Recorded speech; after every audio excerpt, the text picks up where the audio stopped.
The Labour Party erupted into chaos less 24 hours before Parliament votes on a Boris Johnson's deal, as the revolt against Sir Keir Starmer's decision to back the agreement grew. Sir Keir Starmer faces several humiliating resignations from his shadow frontbench tomorrow, as the revolt against Labour's decision to back the Brexit agreement escalated. The Labour leader has ordered his MPs to back the trade deal, with a three-line whip imposed on the vote. However, John Rentoul, who is the chief political commentator at The Independent, said there will be a big silent rebellion with a huge number of abstentions among Labour benches. He said that senior figures in the shadow cabinet like Annalise Dodds were understood to be arguing in favour of abstention before the Labour leader took his decision. Mr. Rentoul added, anyone who abstains against the instructions of the whip won't be able to hold a front bench position by tomorrow.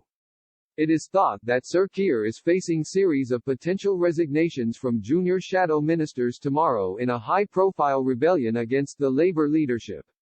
This comes after leading MPs in the party like former Shadow Chancellor John McDonnell signed a statement urging the party not to fall in toe trap of rallying around rotten deal. The statement was even backed by staunch supporters of Sir Keir Starmer including Ben Bradshaw, a former cabinet minister.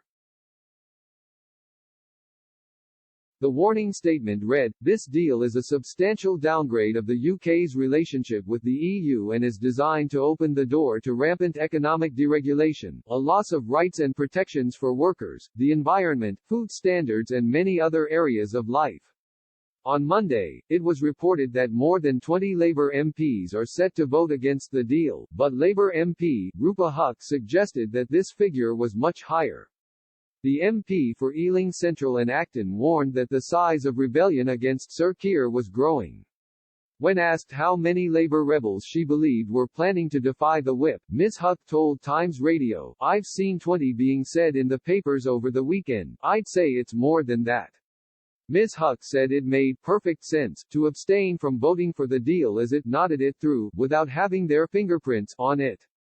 On Monday, EU member states unanimously backed the deal, paving the way for the new arrangements to come into force on 1 January. The UK Parliament will sit tomorrow on 30 December to debate and vote on the deal, with MPs widely expected to pass post-Brexit trade and security deal by a substantial margin. The Liberal Democrats and the SNP are to vote against the deal.